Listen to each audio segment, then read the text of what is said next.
Hello and welcome to the Magic the Blabbering podcast. I'm your host Nick with Josh and again with Jim. Today we're Hey, going what's to be up? talking all things. Today we're going to be talking all things Final Fantasy Secret Lair and a few things Final Fantasy Beyond. How are we doing, guys? Good, good. All right. All right, so we've had a few Secret Lairs drop, but because we're on Final Fantasy thing, we have our Final Fantasy expert with us. We're going to start off talking about the Final Fantasy Secret Lair. Actually, there's 3 drops, and if you get all of these drops, you get a premium Gilded Lotus. Looks like Japanese or English. It looks pretty cool. It looks like you know, It's like a lily. a Is that regular it? lily. Is that in the game, Jim? I believe the one that they did, the picture that they did is one of the flowers that Aerith sells from Final Fantasy VII, Okay. Oh, which okay. it's kind of a minor plot point, but she sells flowers. Um, yeah, it's kind of cool. I don't know what else you would do for her flowers, but yeah. Okay. Well, apparently they make 3 mana. Um, yeah. And I guess you have to buy the whole Secret Lair bundle. You can't just get a Secret Right. Lair and get this card. So it's actually a pretty rare Gilded Lotus. It looks great. So if you need that for your themed deck, that's fantastic. Um, and next, let's get into the first Secret Lair. It's called Secret Lair X Final Fantasy Game Over.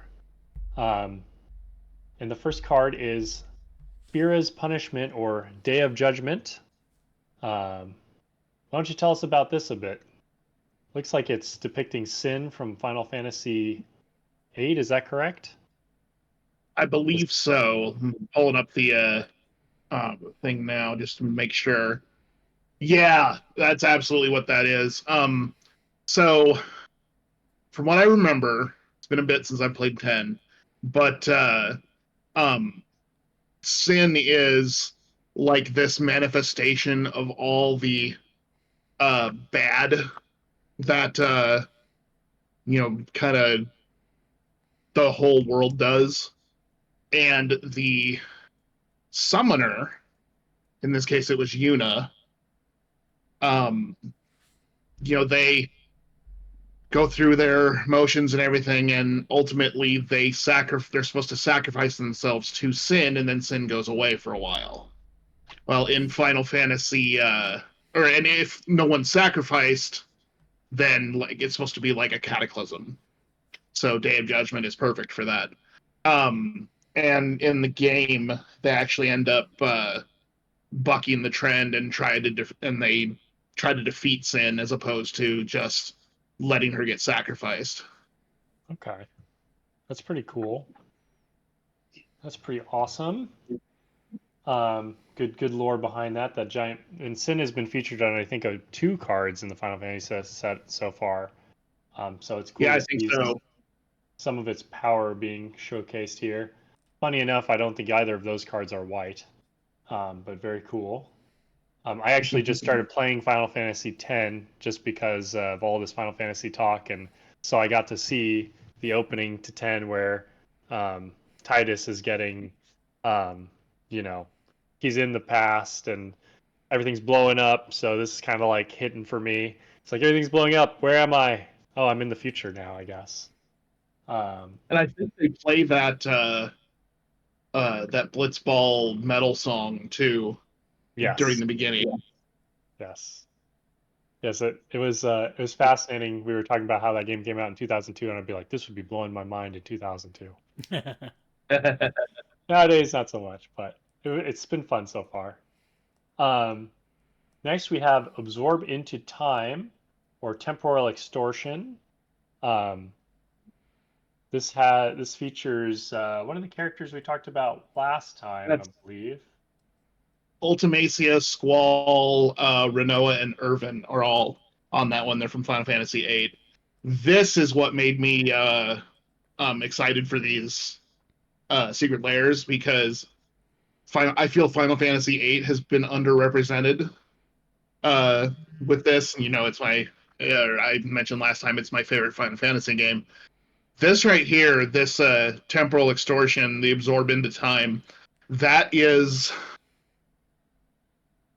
when during the final fight, absorbing into time is an ability that she uses that kind of if one of your character falls and you don't revive them, they'll get absorbed into time, meaning they won't be able to be part of your party anymore, and another one of your party will take their place. And it kind of has the little shatter effect that it's showing there. I actually really like temporal extortion for this part. I've never really played temporal extortion, but I'm probably going to start now once I get this. Oh, that's amazing. So, I mean, I guess the theme is you either lose your guy or you reset your game and you have to, start the battle over again. So she's extorting time out of you to keep your characters. That's pretty funny. What's weird is the actual final battle. When you start it, you have, I think it's 6 or 7 people in your whole group, but you only have a party of 3. It starts with 3 random people. Oh. So you have some that aren't decked out with the Guardian Forces and all that and all the good magic. And they show up and it's like, well, crap. I end up now when I play the game, if one of those shows up that I don't have, all of that on, I'll make one of my characters that I want to stay turn and kill that one. Make it absorb into time so I get the right one to show up. It's like shiny hunting in Pokemon. Oh my god. Mm-hmm. That's funny. How about you just die?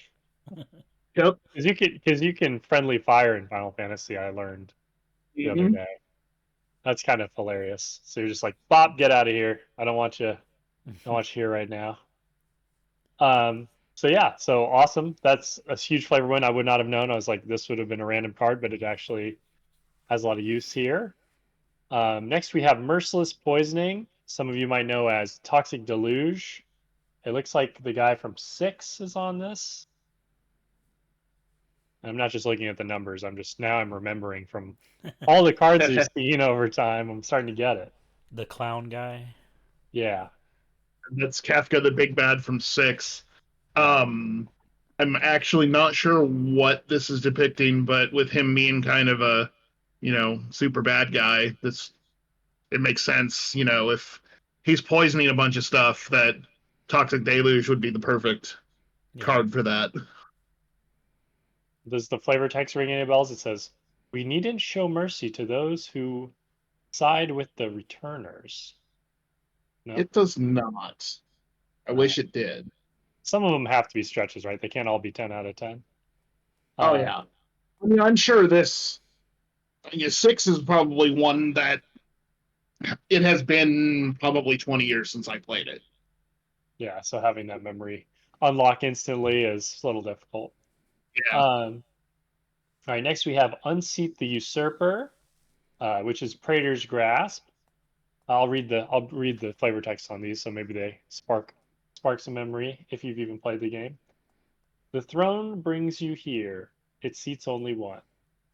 I haven't played Final Fantasy 15 yet. I own it. I haven't played it yet.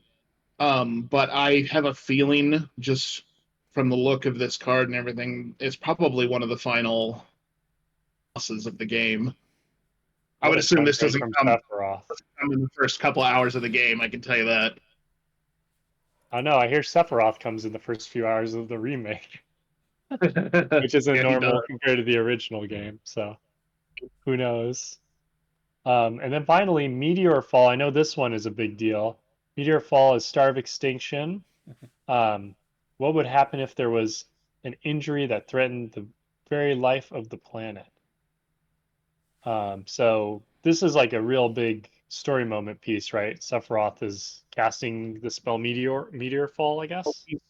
He summons Meteor. Okay. And in all of the Final Fantasy games, there's a Meteor spell and there's a Holy spell. in Final Fantasy VII, Meteor and Holy weren't spells that you could cast like in the other ones. They were just part of the game, part of the game's story. So he summons Meteor to basically destroy the planet.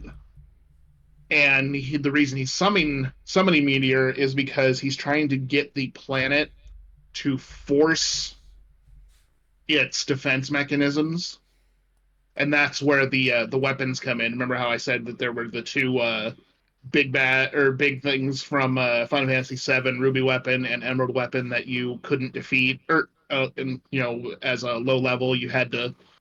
They were the two ultimate bosses of the game. Beyond Sephiroth, they were optional. Well, when he first summons Meteor, the planet releases these weapons into the just into the wild to try to stop whatever's going to happen. And then Holy is a magic that Aerith has that's supposed to counteract Meteor. Okay. So that's why he kills Aerith, so she can't stop Meteor, is like the concept? Correct. Oh.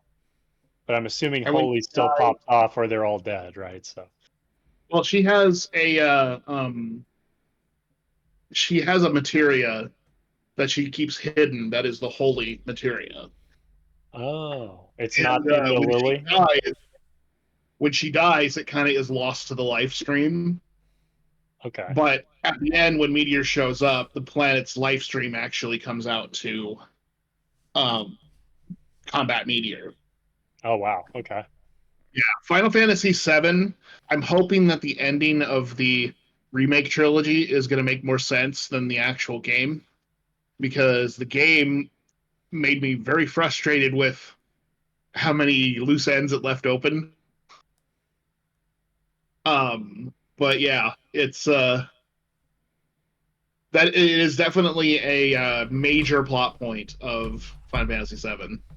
Well, quick aside, this story that you're telling me makes me think of some of the newer Godzilla films. It's like, the planet's natural defense things, and then it's being attacked by a space monster like Ghidorah. I'm like, it sounds kind of similar to some of those, which I'm like, wow, did Godzilla rip, or did they rip old Godzilla movie? I don't remember.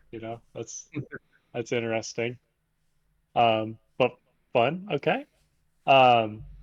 But yeah, that is all of the Secret Lair Final Fantasy game over, which I guess it's because it's a bunch of like sweepers and villains and stuff. And it looks like our price point's back down a little bit from for $30 for non-foil and then $40 for foil. So happy to see that come back after we saw, what was it? The Little Witch was like even more than normal. Unfortunately. Yeah, those are some pretty cards. And then they had the $100 raised foil ones. Oh yeah, extra. Which are extra.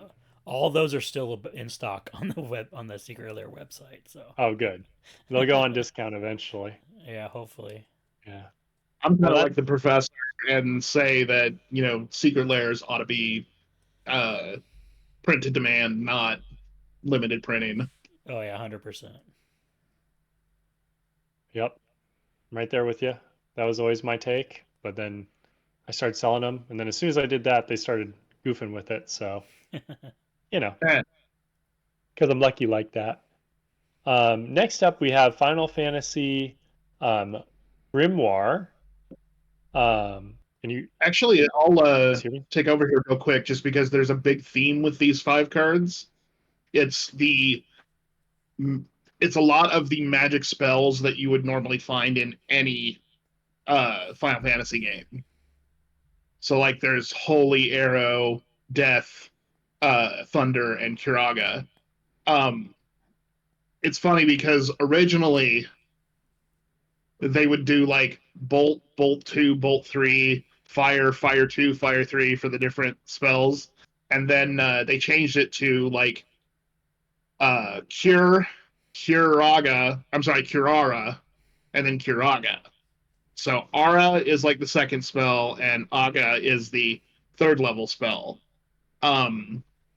They Holy and Death, they don't have like multiples because Death is kind of a status effect spell, and Holy is a is kind of an ultimate magic. But it's this is actually pretty flavorful. This particular grimoire. Okay. Cool. So Yuna's holy magic is prismatic ending. Hope's arrow magic is cyclonic rift.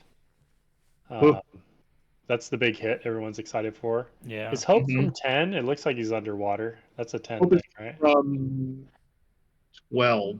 Really? Oh. Oh no, he's 13. He's 13. Oh, 13. Oh, okay. Yeah, I see. It looks like water to me, so I'm like, that's 10, right? 10's the water game? Yeah, he does kind of look like Titus. A little bit. So, okay. And Noctis's death magic for Dam. Vivi's thunder magic for lightning bolt. This might be one of the coolest lightning bolts I've ever seen. And Eris Kiraga magic, heroic intervention. So this one has some hitters. You got heroic intervention, arrow magic. I mean, Dam is a 2-color spell, but it sees play. I think prismatic ending might be played in some eternal formats.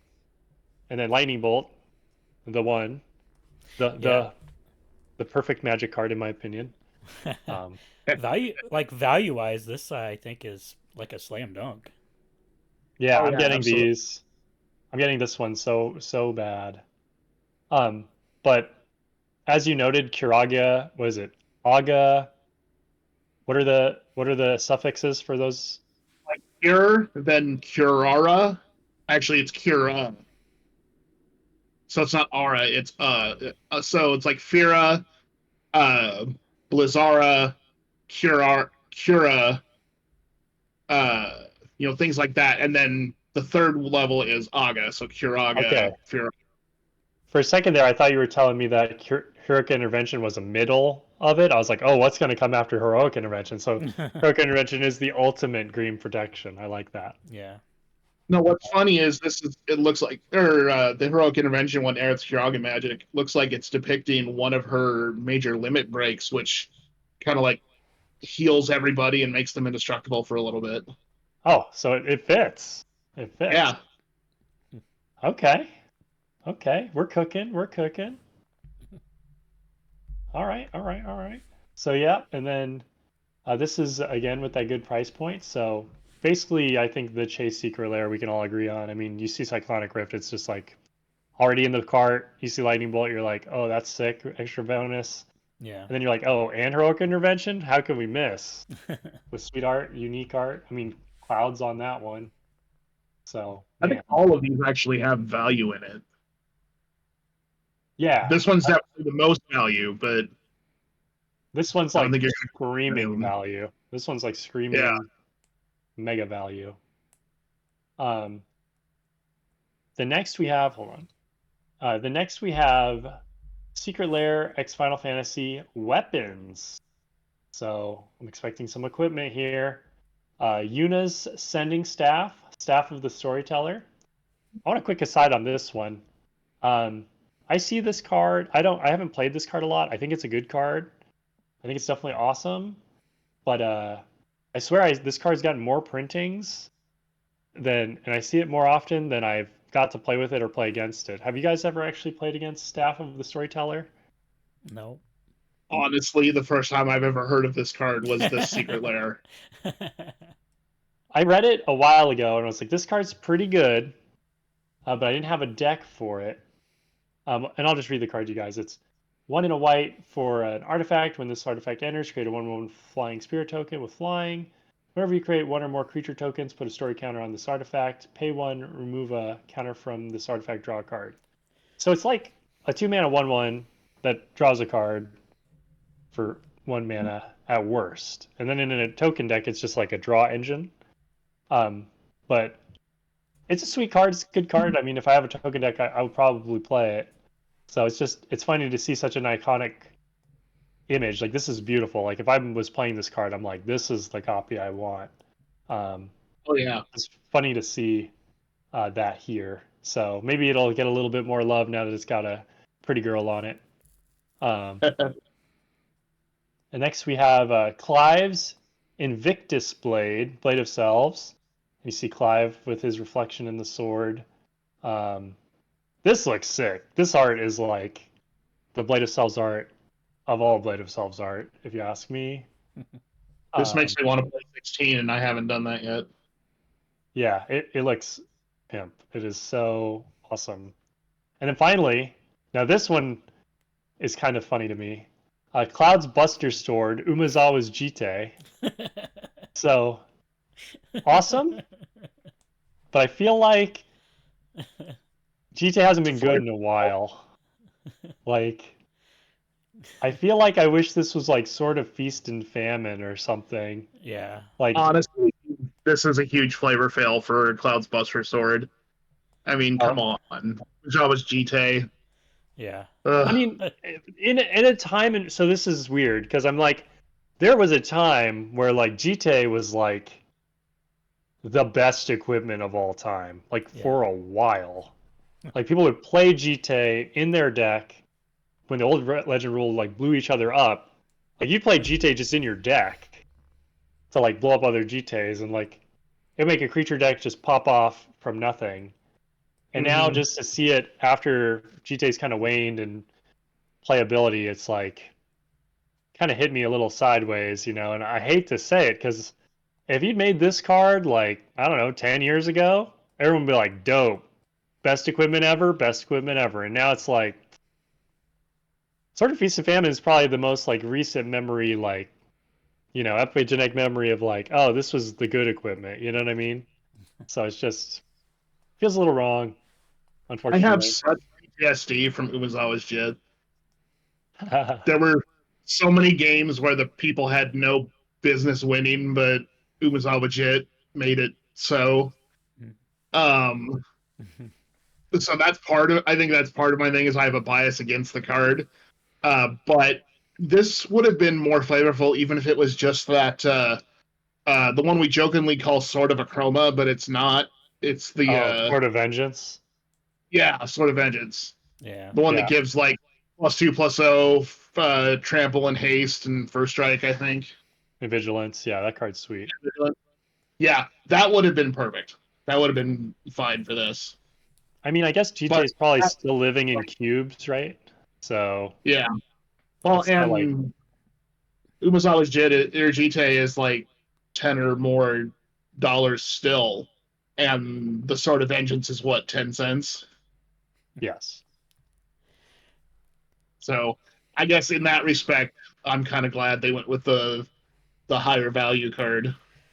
Yeah, but Cloud's Buster Sword is like the biggest sword ever, and the Jite is like the smallest sword ever. Yeah, also that. Also just the wrong weapon, period. I like where your head's at, because that just is true. Yeah. That is just... Trying to think what actual equipment would, you know, fit the Buster Sword. And I'm having a hard time thinking of one. Maybe I don't know, maybe the Boros one that you can unattach to go get any instant sorcery. Yeah. No, I think it would be like, I thought it was, I mean, I think Feast and Famine would be like the power level wise. I don't think I don't know about what it does in the game, but that's, I mean, I can't think of a more iconic equipment. You know, maybe like Embercleave, like something that just beats the crud out of you. Embercleave would have been good. Yeah. But I mean, and it's weird to say this because again, at a certain time, I think I would not even blink an eye. This is the best equipment of all time. But now, in the context that it is, it's kind of like, So, but I don't know. They made the choice. I think we actually have a Buster Sword, so it's not the end of the world. But yeah, it's it feels weird. Yeah. So. No, didn't they make another one that like lets you cast spells too? It's just I think it's this Buster Sword that does that. Yeah, so there's like 3 Buster Sword variants, right? So Yeah. there's Cloud's Buster Sword, and then like some other bust. The swords they're busting. They are the busting swords, all right? See, and the funny thing is, Buster Sword is literally his first sword in the game. Oh, it is? Yeah. Does he loot? They made his ultimate weapon, but it's like 7 mana to cast and 7 mana to equip, and it's a very much an EDH card, but Oh. Yeah, it's so the Buster Sword's iconic, but it's not his like ultimate weapon in the game. Correct. Oh, that feels weird. Yeah. Huh. It's his starting weapon. Oh well, maybe so now it's even weirder because now I'm like, oh, so GT's been demoted to a starting weapon in Magic. Oh, maybe that's the sick joke. I don't know. Like, remember when this was really cool? It's not anymore. You know? Probably didn't make it Feast and Famine since Truth and Justice is also in this secret lair. Yeah. Speaking of which, yeah, we have Titus's Brotherhood Sword of Truth and Justice. Is that his starting weapon, or is that one of the ones he gets? His starting weapon. I thought I saw that in the game already, so that's kind of funny. Isn't it red though? This one's blue. Does it change colors? No, it's blue. Oh, okay. It's like a water-based sword. It's weird. Ah, okay. It's like Blastoise cannon, like just hydro pumps your arm off. Okay, and this. So I love art. I used to make fun of people for being like, "Oh man, you paid money to put like a different art on your like your JPEG guy in your game." And then when Magic started doing skins, I'm like, oh my god, I have to have the like coolest one possible. Like multiply these cards are giving me that vibe. And this is a card that I play. So Gaia's Dark Hammer. Is it Gaia? I guess it's Gaia. Yeah, I think it's Gaia, but that's also from 14, so it's from the latest MMO version of Final Fantasy. Well, regardless, this art, I'm like, spam the like button. I'm like, this is what? I love this art. It's bad. It is cool. Bad looking girl with a big hammer. Sick colors. I love it. I want that in my deck instead of the goofy art with the like dwarf on it, which is way more in flavor. But I want this. This is making me itch the like, oh, this is for the collection. You know, it's like, oh, I need this. And then the Eunice staff, I'm like, yeah, I'll play Staff of the Storyteller in a deck eventually. But yeah, I'm definitely trying to convince myself to buy this one. Again, and then finally, that is all 3 of them. That is all 3 of the sets. So I'm saying 1 slam dunk, 1 medium dunk, and then I don't know. I feel like the game over. They all have value. Soft. I think they all are. Either you buy it without the foil or with the foil. I think all of them have value that is greater than what they are charging. Yeah. Now, absolutely the most valuable one is the one with Cyclonic Rift and Heroic Intervention. I feel like I'm looking at these and I'm like, I don't think that... I'd have to go look at the pricing, but I feel like you're really cutting it close on the weapons. And I think you're cutting it even closer on the sweepers because they've been printing Toxic Delusion like precons. Day of Judgment I don't think has been worth anything forever. I'd be shocked if Star of Extinction is worth anything, or Praetor's Grasp after a reprint. And Absorb Time is I think this is the first reprinting of Temporal Extortion, so the card's probably expensive at the moment.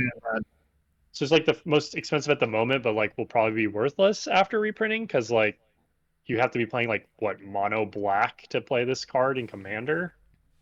So. Well, and if the trend continues with Secret Lair stuff, they may not be, their base cards may not be super expensive now, but these particular cards will end up being expensive. Just like that, yeah. Because the Monty Python one, that 3 visits that I have, the foil one, 3 visits is an $8 card or $6 card or whatever, but that one is like $45 or something stupid. Yeah. It's tough though because that card in particular is like exceedingly high played, right? Like what did you say it was, like Nature's Lore, or 3 visits? 3 visits. Yeah, like that card is Yeah. like exceedingly highly played. Like again, temporal extortion is going into like a fraction of players' decks. So that's just to me, that's the one that I'm like, if I skipped one, it'd be that one. But I think I I don't know. looked it up, and extortion is at least greater than 10. Yeah, so it'll be like $3, $2. That'll be the cheap card. It'll be I don't like know.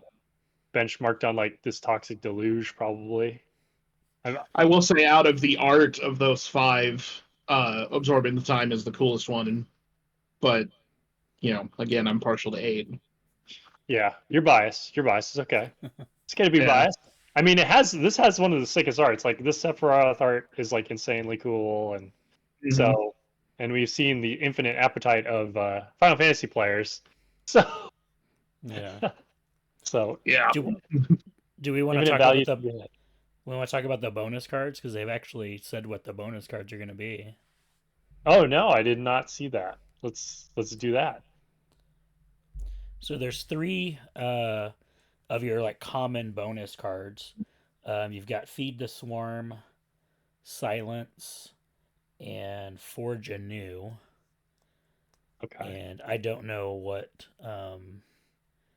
the cards are called, like the actual Final Fantasy names are, because they're in Japanese. So. Oh.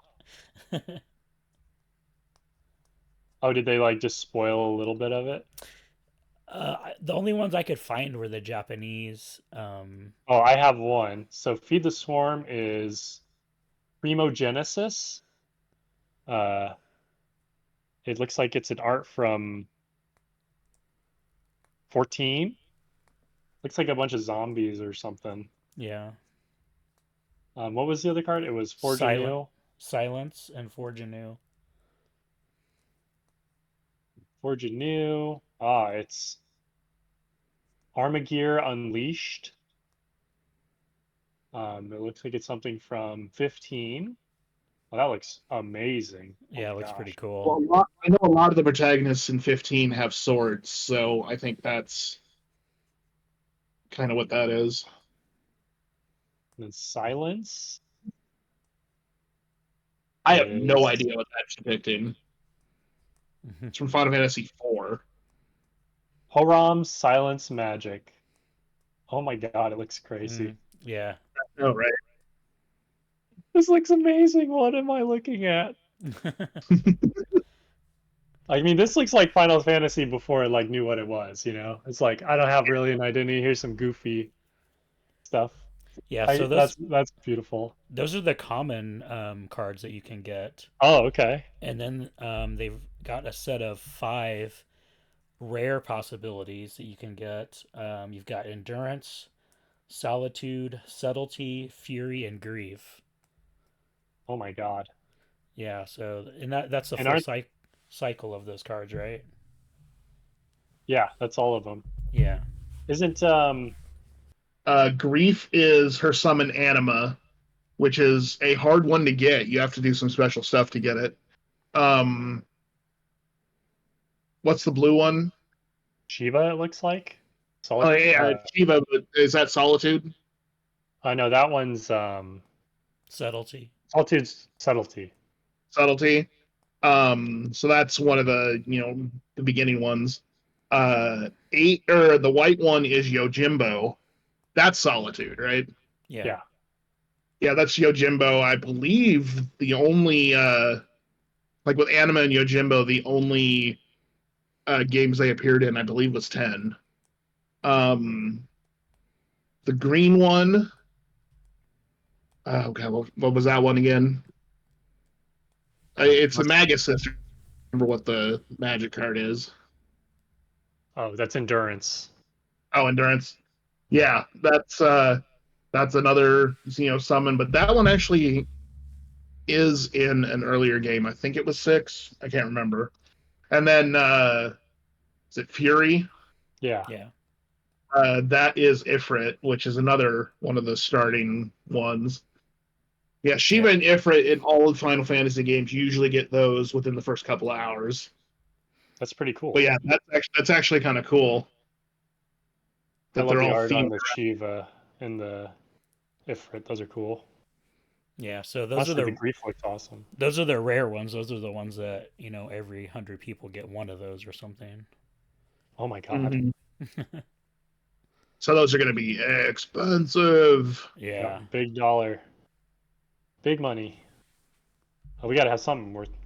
That's the other bonus to these secret layers is you have a super kicker. I mean, you can't really lose if those are an option to open, It's going to make them really good booster packs if you don't open them. And if you do open them, maybe you get your money back and then some. I mean, Yeah. what is it? That's going to be like way more than the value of your secret layer. Honestly, you could just, buy the secret layers, crack them, and then flip them if you don't get the cool card in it. Yeah. They just keep rolling. You're at least going to get your money back from, you're not going to lose money. Yeah. So. Yeah. It's pretty awesome. All the secret layers are going to be pretty sweet. Yeah, so we really unpacked this secret layer for Final Fantasy. I love a lot of cool arts, a lot of cool characters, some fun nostalgia, but I think that's the end of what we have on Secret Lair. Yeah, so that drops June 9th, I believe it is. And there's 3 more secret layers that go along with it. There's 2 artist series, and then I don't remember what the third one is. But it's like we're getting these back to back to back. It's like there's, no break in between. Onslaught never stops. We only get a break when they're quote unquote like unpopular, right? Yeah, like this we last read the one. Little Witch. Yeah, we're like, ooh, thank goodness, I don't want that. Ooh, and then this one we're like, buy. Slam the buy button. Well, I assume these will also be part of the secret layers coming to stores, right? Because they were doing that with the non-foils, or is that affecting? Oh, I don't know if that's affecting. Yeah, I'm not sure. All I know is they're coming to stores. I'm going to try to do the bundle that they've got. $200, you get one of each of the foil and one of each of the non-foil. Yeah, and then that was frustrating to me because I had to buy the non-foil because I wanted to buy. I would buy one of each of the foils, but when they're like, you got to get the non-foil, I'm like, Yeah, that gets you the Lotus too. Yeah. That was what I was after. I was like, oh, I get the Lotus kicker, but now it's like, oh, I don't know. I already have the best Gilded Lotus. I have a foil mirrored in Gilded Lotus. I know there's been a lot of heated debate over whether that is a good art or not. I stand by it. My nostalgia glasses are correct. You can all jump.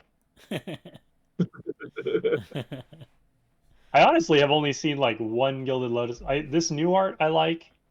I like the prototype one, and I like the one from Warhammer. All the other ones, not a big fan of. So didn't they have one from Commander Arsenal? No, they didn't. No, they have a couple secret layers. Like no, Magic 20 has a gold one. Oh, I see that. Okay. Oh, from the vault. Like. Yeah, 20 or whatever. Yeah.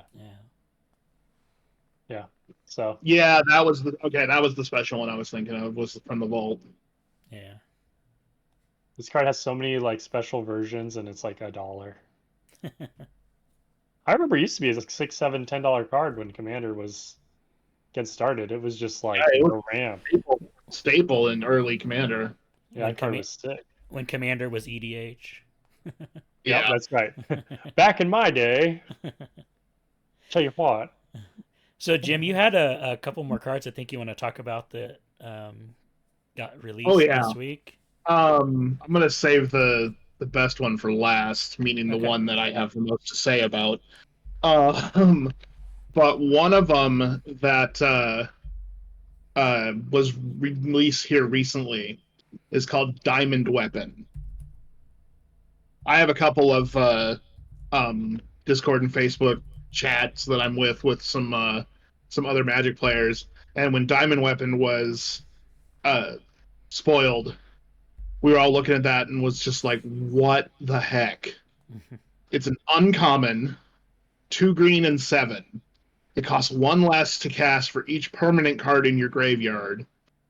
It has reach, and it's immune, meaning you prevent all combat damage that would be dealt to diamond weapon. And it's an 8/8. The flavor text is a tutelary creature said only to appear when the planet is in grave danger. And that's one of the 4 weapons that shows up. That's one that's actually pivotal to the story because it comes after one of the cities, and they've got this giant cannon that they moved to be able to fire at it, and it's it was diamond because it was had a tough outer skin, so it actually makes sense that it's got this immune thing to it. But I'm looking at this card, and it's just like, this is a rare level card that is uncommon, and it's absolutely going in my winter deck. I can tell you that right now with all the mill strategy in that. Mm-hmm. Oh my gosh, people are already trying to come up with commander decks with that as the commander. Oh yeah, it is a legend.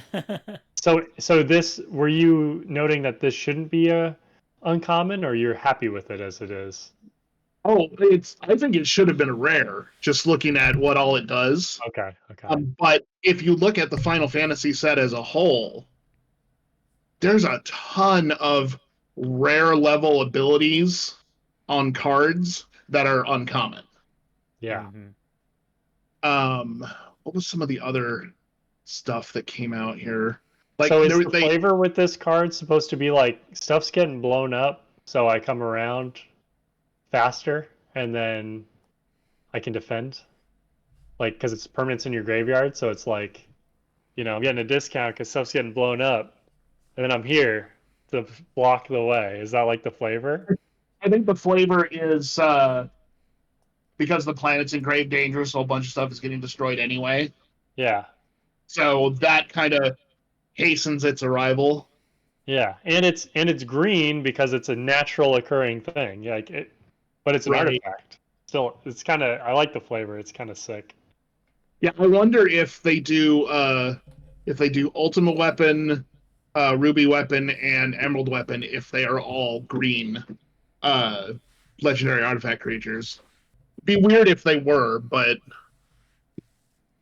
Ultimate Weapon, you already talked about. It's an equipment, right? There's 2 different things. There's Ultimate Weapon, that is Cloud's ultimate weapon, and then there's Ultima Weapon, which is the first weapon you end up fighting. Oh. Yeah, and then in Final Fantasy VIII, one of the special bosses that you have to find to get Bahamut is called Ultima Weapon. And then in that same facility, all the way at the bottom, you end up... Or no, that's... Okay, so you get Bahamut, and then you go through that facility, and then you fight Ultimate Weapon. And then also in 8, the end-all, be-all optional boss is Omega Weapon, which is a pain in the butt to beat. You have to find this rare card in Triple Triad and convert it to these stones that give all of your party aura, which means their limit breaks show up more, and then indestructible. Because this thing has this, God, I forget what it's called, but it's this attack where it jumps up in the air and basically shoots meteors at you. But these meteors are like 7,000 damage apiece. Okay. Yeah, it easily kills your party. If you don't have the indestructible thing up. Dude, I don't know what I'm getting into playing one of these games. I'm gonna be like going into battle and be like, I'm dead. I'm so dead. Oh. I've never been deader. 10 has some of the hardest optional bosses in the game, or in the whole series. Huh. I haven't beaten them all because they're super tough. So other ones that they had, they released some more towns, like Eden, Seat of the Sanctum, which is from Final Fantasy 13. It's a town, uncommon, tap, get a colorless, 5 generic and tap, mill 2 cards, then you may sacrifice this land. When you do, return another target permanent from your graveyard to your hand. Oh, that card's sweet. Yeah. That's really nice. Oh, I didn't Better even see. and worse Buried Ruin in a sense. Yeah. They actually spoiled a bunch of stuff here that I haven't even seen yet. Yeah, there's Well, a mountain chocobo, which seems pretty cool. Yeah, that's the red chocobo. I know that. Oh my god. It's green. Choco Comet. Sorry, call the mountain chocobo. It's a There it red is. I see card. it. It's a red sorcery, 3 and a red. Search your library for a mountain card, reveal it, put it into your hand, then shuffle. Create a 2/2 green bird creature token with whenever a land you control enters. This token gets +1/+0 till end of turn, and then it has flashback for 5 and a red. Oh my god, this is adorable. So I guess the Mountain Chocobo is green. Yes. Yeah, but And then the card's red, and because of mountain, Red. obviously. But Yeah. you don't normally get a search for lands with red cards, so I thought that was pretty interesting. no, I've Yeah. been noticing that red's been dipping into some of the green stuff. Like in the last set, there was the red creature that just straight up taps for red. Yeah. Yeah. I think they're trying to solve the problem Red has in Commander where it's like it doesn't do what it does in Commander, you can't do the thing Red really does, which is kill things, because I don't know, years ago when Commander started, Wizards was like, hey, if you're a gold creature, you have like a whole lot of toughness and power. So since and then you have the scale cards for regular Magic, so you can't just have like, because in a lot of formats, Red acts as though it's like black in a lot of ways, where it's like most of the creatures I can kill, and there's a few I can't. Where in Commander, it's like Red's actually like I can't kill anything, so you have to play things like Chaos Warp and cards like that they've been making. Yeah. So if you're bad at doing your killing stuff, going to the dome is like almost useless 90% of the time. Um, I guess getting mana is a thing's Red always done. So they're trying to be like, okay, how can I give you a mountain and some value so it's like not just complete garbage. Now I Well, don't think this card is really a commander shot, but it's kind of sweet, kind isn't of there showing off. there's a red card from this set that lets you play extra lands per turn too, right? Didn't we talk about that? Yeah, Yes. that was. Yeah. He's the monk from Final Fantasy VIII, the monk character, meaning an unarmed fighter. I wonder if you guys. Well, I wonder this now that I think about it. Maybe they are trying to. So like Blue had like the monopoly on card draw for the most part for years and years and years. Maybe it really is time to break the monopoly on mana, and maybe red is the safest color to give that option to. Like, I mean, as red weird does as that have might all sound. short bursts of mana, Seething Song and stuff like that. Yeah.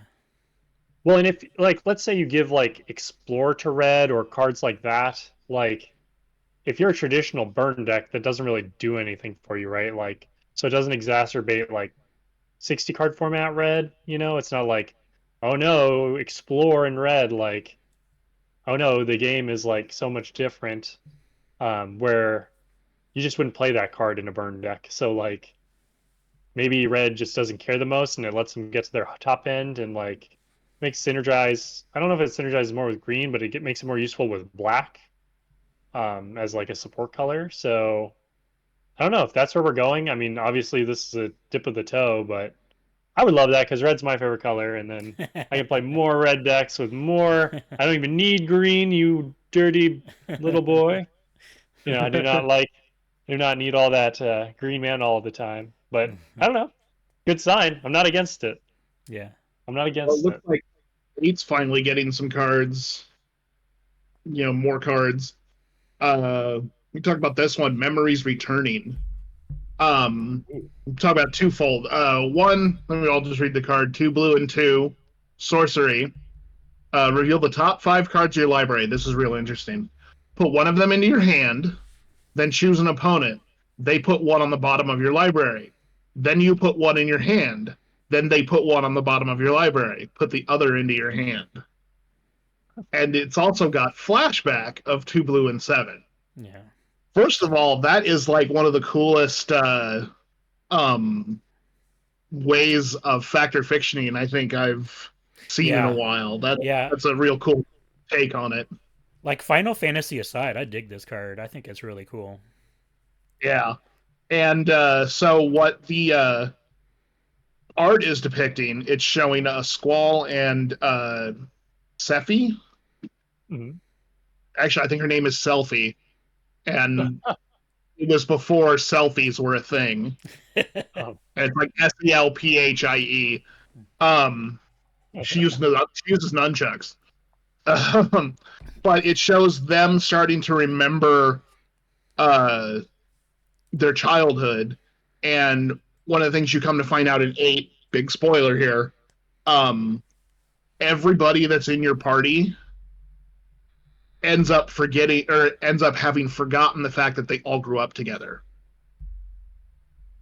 and were raised by the person that becomes Sorceress Hadia. And so when they had to fight Sorceress Hadia, they all had to come to terms with the fact that, this is the person that raised them. Oh. And then, when they defeat Hadia, she actually joins your party for a little bit. Oh. Because ultimately she's not the big villain. Ultimacia is. And you find out later that Ultimacia was controlling Hadia for a while. But anyway, and you start getting the memories back, and that's one thing I want to point out with the Final Fantasy cards. One of the cool flavor things I've noticed: any card that they have that depicts any kind of flashback in the game or finding out history in the game has flashback. Oh, yeah. So there's this one. There's one with Sephiroth finding out about his origin, and it's got flashback. There's one with Cloud finding out about his, and it has flashback. I just thought that was kind of a neat flavor. Yeah, Resentful Revelation is the one for Sephiroth. 1 black and 1 sorcery. Look at the top 3 cards of your library. Put one of them in your hand and the rest in your graveyard. Ooh, it's got flashback. One black and 6. Oh man, that's a sick card. So it's like upgraded Ransack the Lab. Yeah, it's all the flashback ones I think are very flavorful. I gotta read every card in the set. It's so Go good. ahead.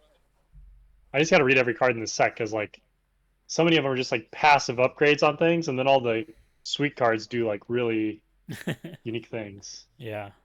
Yeah, they have like Thunder Magic. So they're starting to show the different types of base magic.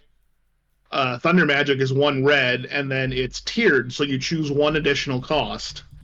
Thunder, which is 0, Thunder Magic deals 2 damage to target creature. Thundara, which is an additional 3, it deals 4 damage to target creature. And then Thundaga, which is 1 red and 5 additional, and it deals 8 damage to target creature.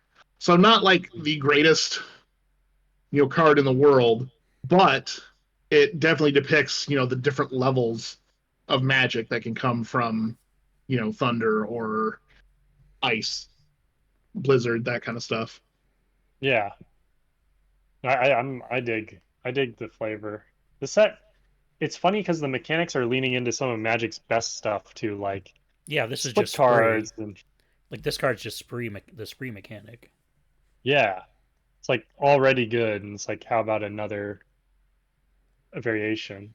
Yeah. Yeah, I'm a big fan. Yeah, huge fan. Oh wow! Here's a flavorful land that they've got. I don't know if this was spoiled before, but Balam Garden Seed Academy. From 8, it depicts the school that you start at. And land enters tapped. You can tap it for blue or green. And then you can pay 5 a blue and a green, tap, transform this land. It costs 1 less to activate for each other town you control. Halfway through the game, Balam Garden transforms into your first, transportation that can Oh go yeah, across the ocean, stuff yeah, like because that. the backside is a ship on this one. Mm-hmm. Yeah. Yeah. Legendary artifact vehicle, Blam Garden Airborne, flying when it attacks, draw a card, and it's got crew of 1, and it's a 5/4. Wow. That's pretty good. Yeah, I like that. I think we kind of hit on this the last time, but the people that designed this set have a lot of love for Final Fantasy just in general, which honestly In is general or why. specifically? I mean, a lot of these are very like we've seen some deep cuts. It's very specific, not just in Oh yeah, general. I'm Bam, just bam, very bam. specific, but just Final Fantasy love all around. Um, I will say that with every card except for one, Oh, and uh-oh. I want to talk about Lionheart. So Lionheart is 4 mana artifact equipment, so it's 4 generic. When this equipment enters, it deals 2 damage to any target. Equipped creature gets +2/+1, and the equip cost is 2. The flavor text is lions are known for their great strength and pride. Lionheart is Squall's ultimate weapon from Final Fantasy VIII. It's his ultimate weapon. It is his ultimate weapon. It grants him the ability to do the coolest limit break ever, which is called Lionheart. And like he puts his sword down to the side, kind of like what they're depicting there, and like this blue stuff starts circling him, and then he runs up, does this uppercut with the sword, knocks the thing into the air, and then he proceeds to hit it like 42 times for 10,000 damage each. And I don't know why they did my boy Squall dirty with this, because he can't even return this from the graveyard with his ability because it costs too much. What the heck, guys? I know I'm biased because I like Final Fantasy VIII, but this feels like some haterade right here. Why just slay my man? I don't know. Oh. Do other people think 8 is like the worst game? Is that like a meme or something?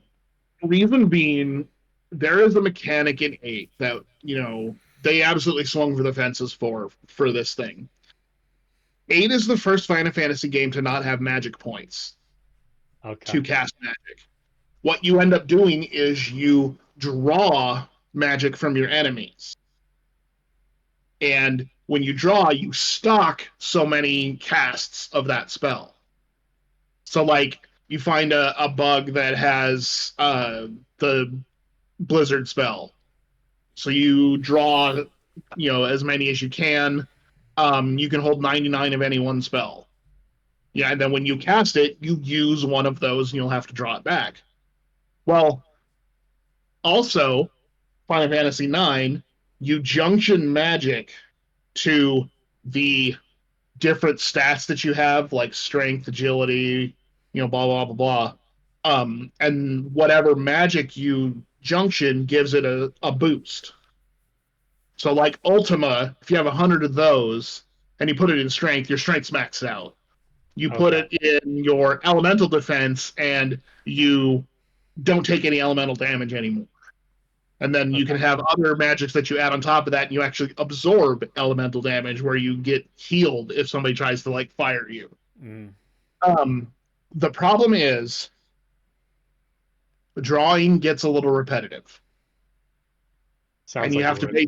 There are, lots of tips out there where, if you're trying to draw magic, you literally just take a rubber band and you put it around your select button because it remembers the things you select, and you just walk away. Yeah. And sounds I like will farming. Sounds like farming experience, like certain things in Pokemon, where you It just have is to a every lot like freaking go. And the whole reason I didn't find it really that big a deal is because, you got to fight this stuff anyway, Right. to level up and all that. So what's the big deal? I actually really like the junction system. And then there's things you get later, as you upgrade your guardian forces, which is the summons in 8, where you can get abilities to refine certain items into so many of a magic to where you don't have to draw so much anymore. And then some enemies you actually had to draw a guardian force from to get it. Okay, let me just throw a question out there. Did it feel like maybe it's because 7 is so well revered, it didn't hit as hard as 7, so like 8 just looks like poop compared to 7. Like I'm just trying to devil's advocate, kind of like see why if this is an in joke or if I'm just like way off base and the game was fine and like I think that's part of it. I think people thought 8 was a step down when it really wasn't, because the graphics were better, the gameplay was better. Honestly, the story was better, in my opinion, and it didn't leave 400 loose ends open like 7 did. And now I guarantee you, if 8 had more of a following, if 8 had the following that 7 does, there would have been a Final Fantasy 8 Advent Children and Final Fantasy 8 Crisis Core and all those, but it doesn't. Final Fantasy 8's literally just that, and then Squall shows up in Kingdom Hearts. I want some fiery comments. I hope they all lose their minds on whatever you just said. I want to hear people crap on 8, pump up 7. Loose ends, that's the whole point. I'm just joking, but that'd be so funny. Die on the hill that Final Fantasy 8 is the best Final Fantasy game. Aside from Tactics. Tactics was amazing. Okay. Well, they did your boy dirty. Hey, if that Squall card, would be S tier in original Zendikar Limited. It's Trusty Machete plus a shock. Unbelievably good. Everything in that format was a 2-1. And Trusty Machete was like first pick, so. They turned its ultimate weapon into a toothpick with a pop gun. Yeah. Obviously. I guess since we've been talking all this Final Fantasy, I do have a couple cards I want to talk about, because this is going to be a meme for me at this point. Wizards just keeps feeding me material, so I just have to keep going with it. So, as the story time of our podcast, I love the cycling creatures. I love big cycling idiots. Well, they spoiled the last few. There's Balam T. Rexar. That is a lot of words. 4 green for a creature dinosaur. Trample when creature enters gain 3 life. Pay 2/4 cycling. 6/6. I didn't know there were dinosaurs in Final Fantasy. I'm not mad. This is one of the best green forest cyclers I've seen so far. Big fan. So like this is a strictly better Colossal Dreadmaw, right? Yep. Also that. Oh yeah, it's also just way better than. Also that. Dreadmaw. Oh my god, I didn't even think of that. That's funny. Yep, Drossel Dreadmaw outdated by Balam. Balam the T-Rexar. That's like common too. Yeah, just no big deal. Love that card. And then this card, I was really looking for the red one because I play some decks that play a bunch of red cycling creatures. And this one is slightly better than some of the previous options. It might have finally edged out Chartooth Cougar after all these years. It's Hill Gyges. It's 4 red for a creature giant. Trample haste, mount cycling for 2, 5/4. You didn't quite give me what I was looking for. If it was more like Balam T-Rex in some way, I'd be like, or T-Rexar. That's just weird to read every time. They got me so close. So we got Marlboro, we got Balam, we got Hilgess, and the other 2 are, whatever. The blue one's maybe okay, and the white one, I don't know. You can keep that Moogle. But yeah, so just wanted to continue my meme of critiquing all the cycling creatures, all the land cycling creatures. I'm not sure if Hilgess is going to replace Chartooth Cougar, but maybe. So real quick, guys. Lore stuff on a couple of those. Okay. Marlboro is a uh, a monster that is in pretty much every Final Fantasy game, Oh. and it has this attack called Bad Breath. And if you're not prepared for it, you just get screwed because it inflicts pretty much every status effect in the game Oh. on each of your creatures. Oh, that's why it does all the different effects. Mm-hmm. Correct. So, Bad Breath, when this creature enters, each opponent discards a card, loses 2 life, and exiles the top 3 cards of their library. But, I mean, if you're not prepared for it, you won't have control of any of your creatures because they'll all be sleeping, they'll all be berserk, they'll be confused. So they have to attack when they wake up, and they're confused, which means they'll attack like themselves or one of your party members.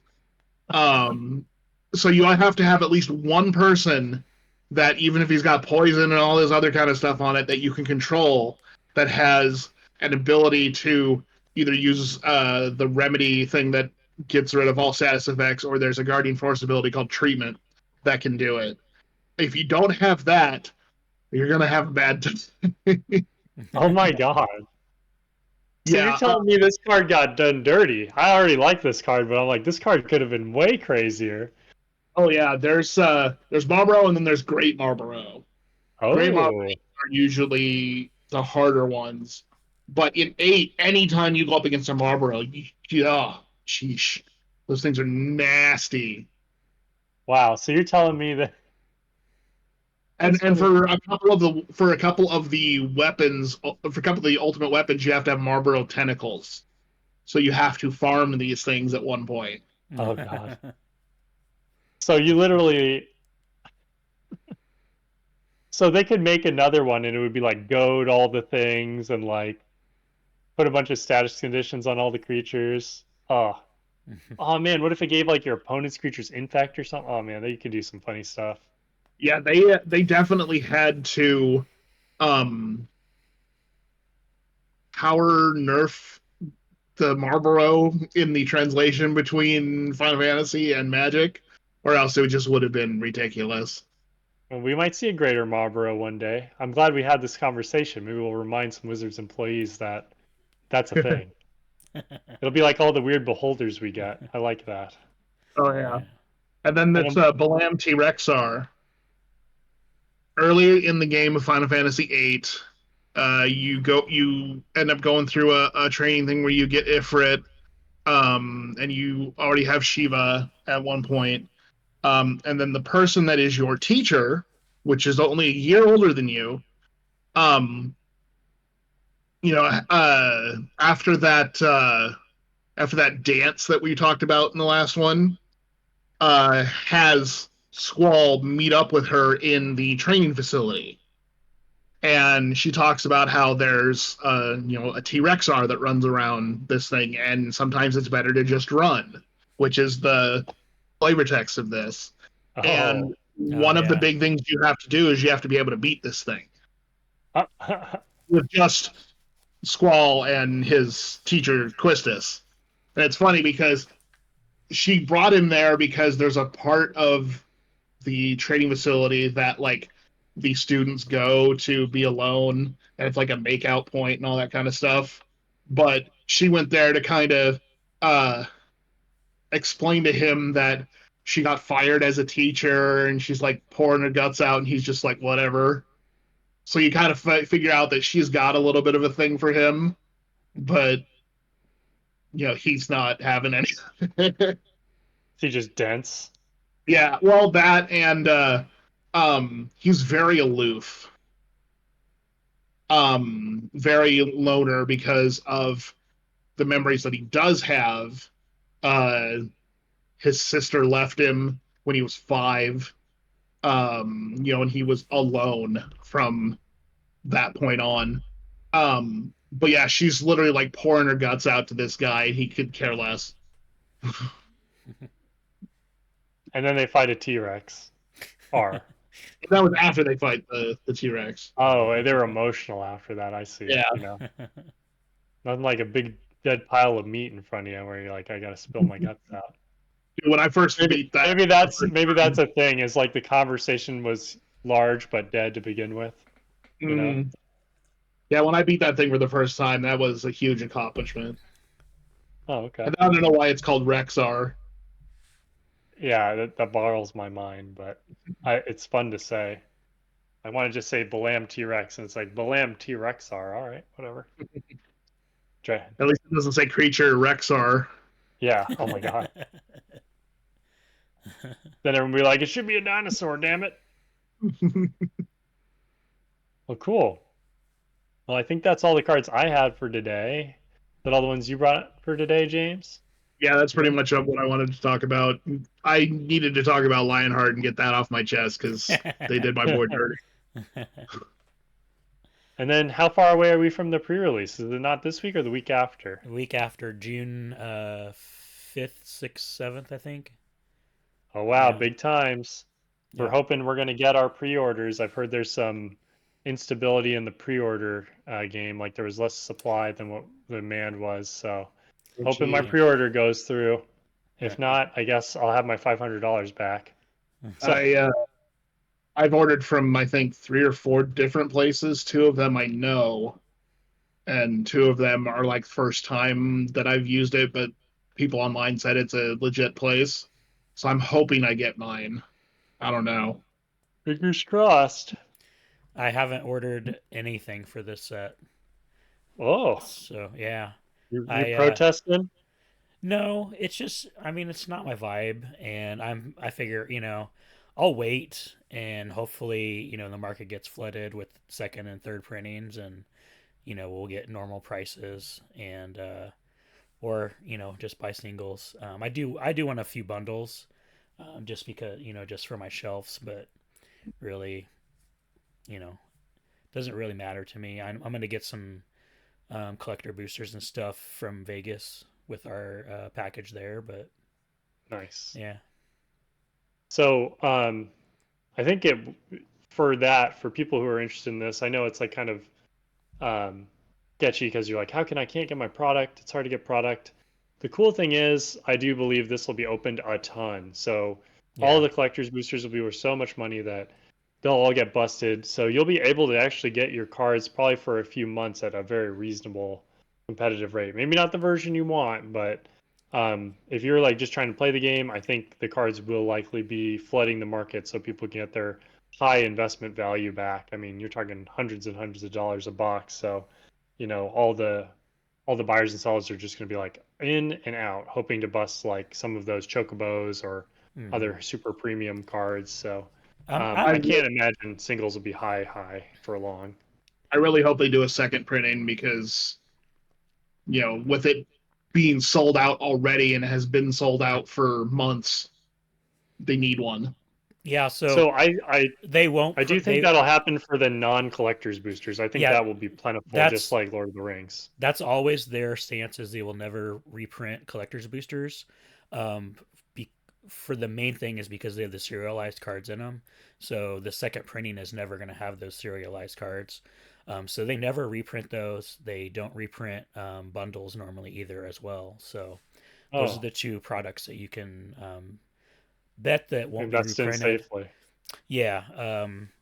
I'm actually playing the long game. I think, 5 years from now, I'm going to go to garage sales and pick up a bunch of these cards because it's people that love Final Fantasy bought all these cards, and then there's like, it's worn off and they'll put them in the garage sale and I'll snack them up. So, yeah. I actually don't think it'll be as long as you think. Yeah. I think you're thinking next year, any of the singles you want, you'll find them. There's going to be a lot of Final Fantasy players who go to play Commander and they're like, what are you doing? Why am I getting killed? You killed my guy again? What? Yeah, I have zero FOMO with this set, so yeah, it's a good That's feeling. Good. Yeah. That's how I feel about the Marvel sets, but not this one. I'm all in on this one. I'm only kind of in for the cards for what looks fun to me to play as normal, and then I kind of like some of the arts. I'm kind of into some of the arts being like particularly cooler, but otherwise, this didn't feel like as important to me as like Tarkir was for me, and I feel like honestly for me Tarkir didn't really hit the way I was hoping it would. So yeah, Magic's really, I don't know, it's in a weird spot. I like a lot of the cards. I like a lot of the cool things I'm seeing. I'm loving, enjoying kind of what people are sharing with me from Final Fantasy. It's like kind of a more interesting thing to me right now from Yeah, this whole experience. like talking, talking to you, Jim, about this stuff, and finding out some of the stuff about the cards, I think is interesting to me. So, thanks for coming It's on. definitely having the effect of bringing me to Final Fantasy, Yeah. which is kind of cool. Well, good. Hopefully that brings some other people to it as well, because I'm serious when I say that I'm not a Universes Beyond fan, but this feels like it's supposed to be a Magic set. This feels like it's supposed to be, Final Fantasy World is just another plane, or Final Fantasy VII's another plane, Final Fantasy VIII's another plane, blah blah blah. Mm-hmm. So I could see Planeswalkers crossing over with all of these. I'm honestly surprised there hasn't been a Final Fantasy Planeswalker. I'm sure there's They something said that is. so. That was brought up. I think it was last week on their stream, and they just said that they keep in Planeswalkers unique to Magic, and they won't do Universes Beyond Planeswalkers. Hey, you know what? Oh, I didn't know that. Yeah. I'm cool with that, even though Loki, I don't like the Planeswalker card type, but it's uh yeah, I'm honestly fine with that. Uh I guess I'm not surprised so much now. Yeah. That's kind of funny. That's kind of interesting and kind of explains a bit why Sephiroth has an emblem ability. It's like, hey, we can still do an emblem type thing, Yeah. you know. Well, and I don't think like Sephiroth definitely in flavor wise wouldn't have been powerful enough to have been a planeswalker, but literally some of the I don't know if any of the Final Fantasy games have done this, but some of these JRPG games is literally like the first battle you have, you're trying to beat this squirrel, and then the final battle is you're trying to kill God. So it's uh, I I could see a reason for making some of the characters planeswalkers, but I like their reasoning of keeping planeswalkers just to Magic. I wish they would have kept the IP that way, but we Well, are it's where we interesting to are. me too because like Bahamut could have been, or some of those crazy summons would have fit okay as like planeswalker designs instead of them being like, hey, do this, this. They could have been ultimates and stuff. But I don't think I'm missing them not being planeswalkers. I'm fine with that. Them keeping that to Magic. I mean, they've Magic's kind of already admitted that planeswalkers are a little weird, and they're trying to like redo them to make them more special. Like I think Tarkir finally made some special planeswalkers again, like Elspeth and Ugin felt kind of, more powerful, more real, like, whoa, I actually that I Yeah. was excited to get a planeswalker again, which I don't think I've Oh, felt that in a while. So War of the Yeah. Spark completely diluted the planeswalker thing. And honestly, backing up, before there was a planeswalker card type, we were supposed to be planeswalkers, the people playing the decks. So Yeah. when they brought in the planeswalker card type, it was, the boomer magic in me is like, yelling at the clouds, why would you do this? Because, it's like having another player pop up in your game. Um, but, looking back on it flavor wise and everything, uh, it kind of makes sense for why they're in the game. But yeah, it's just I so don't I'm know. a I'm a little of two minds on it. So going back to the article way back when they talked about introducing him in the first place, you see the cards. Richard Garfield came up to be kind of like this new card type. He was trying to make structures. They actually kind of operated a little bit like sagas do today. Um, but then they ended up being these things called structures, something you could attack but could give you bonuses. And part of me feels like Planeswalker, the card type, should have been somewhere between, like, should have been two things. Like, I love the idea of like a structure that, like, this is Sokin Zan, and it's not just a land. It's like a structure that's bonusing your guys, and some of these like lower tier planeswalkers do that. But then you know you get your like Nicol Bolas, God Pharaoh type cards and certain Ugins and stuff that should feel like gods, and they do play that way where it's like if this lives and persists and they're hard to kill, which has always been the thing that I liked about the card type. It really plays really well. I just feel like on lower tier ones, it's like, man, couldn't this have been like a building? But because of card typings, it's not like a building. Or, you know, just use that planeswalker thing and say, like, okay, location, this, and it's does the things the planeswalker does, but like you don't have the weird onus of it like having to be tied to like what the Lorwyn 5 did, or maybe or the Spark style planeswalkers did. Like maybe they have statics and they have like one ability and then not have this big tie to it. But anyway, that's just they kind of did that with the Aether Spark. Yeah, because it's not really I mean, it's a planeswalker, but it's not like its own entity. Like it's got to be equipped and all that kind of stuff, you know, flavor lore wise for it to be used. But yeah, it's going back to what I was saying about War of the Spark. You know, they printed so many planeswalkers in that, wasn't it? The whole thing of there was one planeswalker per pack. I think so. Yeah, at least, yeah. And the whole reason they did that was so that Nicol Bolas had a lot of planeswalkers that he could steal the sparks from. And it was definitely shades of changing the legend rule to sell Kamigawa, you know, that type of stuff. Yeah. But I agree. You know, planeswalkers should be powerful because of what they are, you know, what they are in the lore. Yeah. And then when you get some that's just like, you know, this one has this static ability that's subpar, and then it has 4 loyalty. The loyalty abilities cost 2, or cost you know, you remove 2, and then you can use the ability twice, and it's like draw a card or something. It's just like, okay, well that's underwhelming. Like planeswalkers should never be uncommon level. They should never be rare level. They should always be mythic. And I like their idea of when they came out and said after the Martian Machines or whatever, they were going to have no more than one planeswalker a set. Yeah, I think that was a good choice too. Of course, then Tarkir had 2, but it makes sense that it had 2. Yeah, they never stated their rules. They're like, this is what we're doing for a while, and then it doesn't serve them, and they change it. I'm just waiting for Loot to become a planeswalker. Pikachu. Yeah. Yeah. Yep. So that was an interesting way to finish our Final Fantasy topic. Diatribe on planeswalkers and what it means to be a planeswalker in Magic. I don't know. Sometimes I'm a little scared when the planeswalker level cards become creatures like Yawgmoth and Urza. I'm like, holy. Yeah. Oh no. I don't know.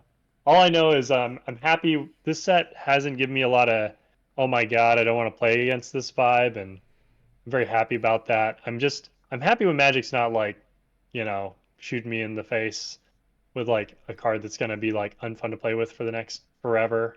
It seemed like every set it was like, please don't, please don't. And maybe there is something in the set I haven't seen yet. Yeah, I was gonna say they haven't released the whole set yet, so yeah, fingers crossed. There might be a One Ring style card in this set still. Oh, don't! Oh god! The chickens, not the chickens.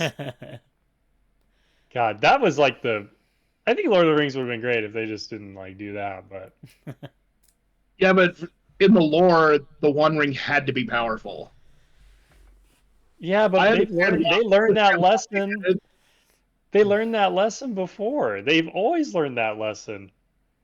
It's just them trying to ensure their investment. It's not them like needing to do anything for the story. I just gave them an excuse.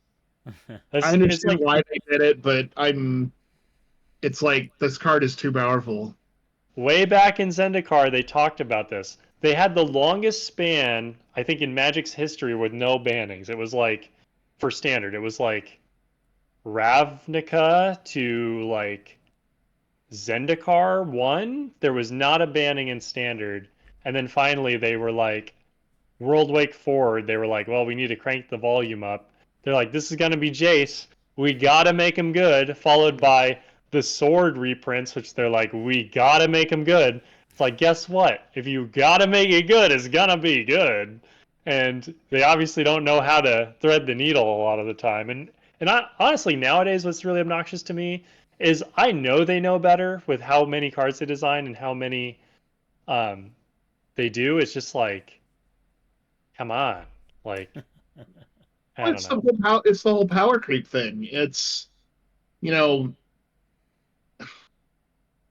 our days of like Ice Age and Mirage, where the game was fun, but the cards didn't do huge things. Like the biggest thing I did back then was used an Orcish Lumberjack to sacrifice my Taiga to play a Balduvian Horde, and now Balduvian Horde is just terrible. Yeah. But so they keep creeping the power, and more and more people want to play. But if they try to bring the power down, like, they lose a lot of people because they're like, well, these cards suck. Yeah, there's no sales.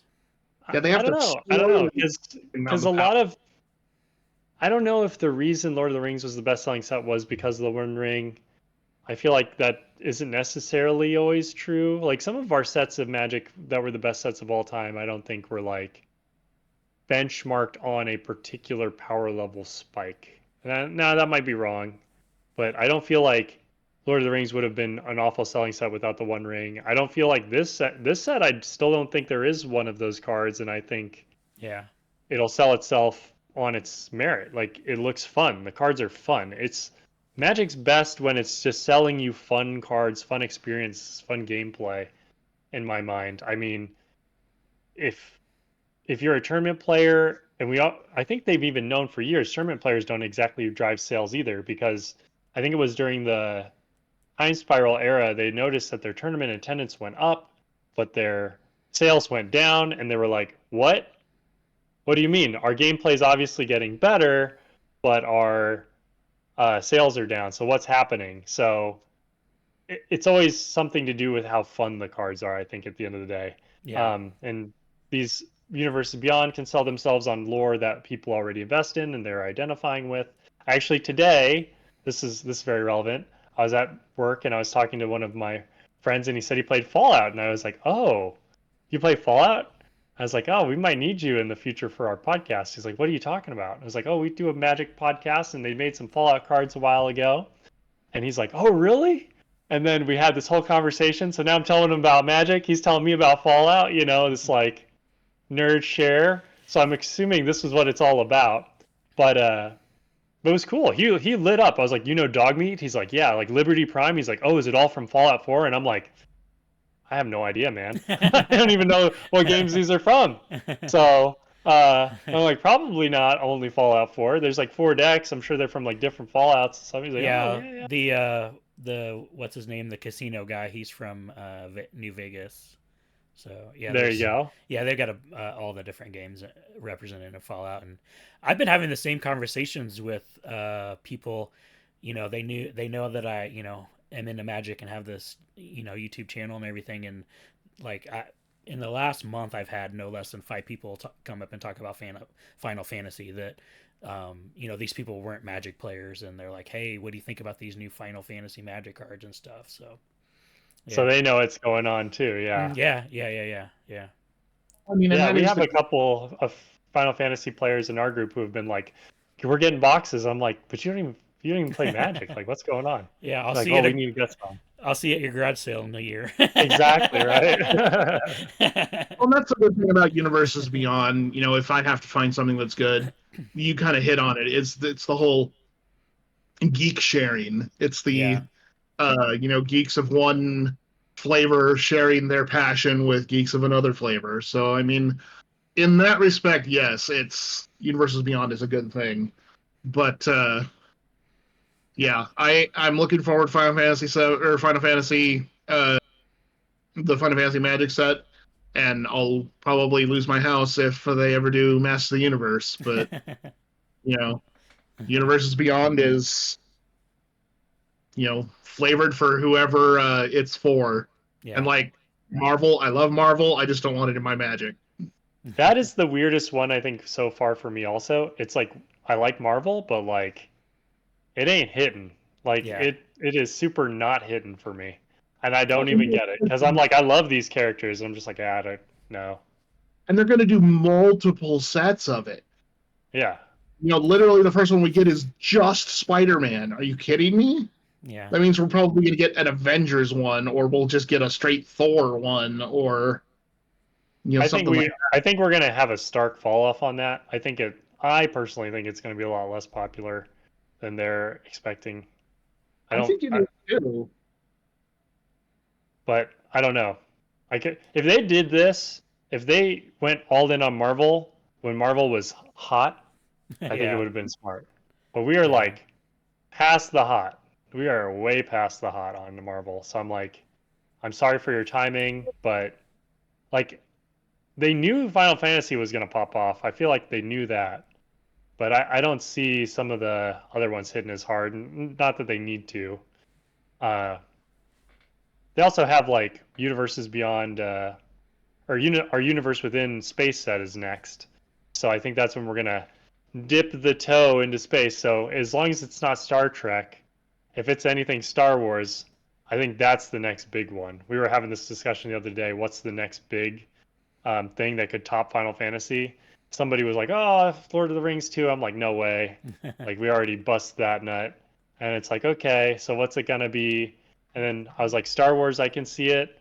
And the only other thing that no one really talks about that I think would really, really, well, I'm not saying no one talks about it, but obviously I think the ultimate combo, like the unbeatable, like the only thing that I think will be as great as this is either Star Wars or Pokemon. And I think Pokemon is like game over. Like if Magic crosses over with Pokemon, it's like the unbelievable peanut butter and jelly. Like it's done. I don't expect that to happen, but if it does, oh man. We need to wrap this podcast up. All right. Before you go too far off the rails, Nick. Okay.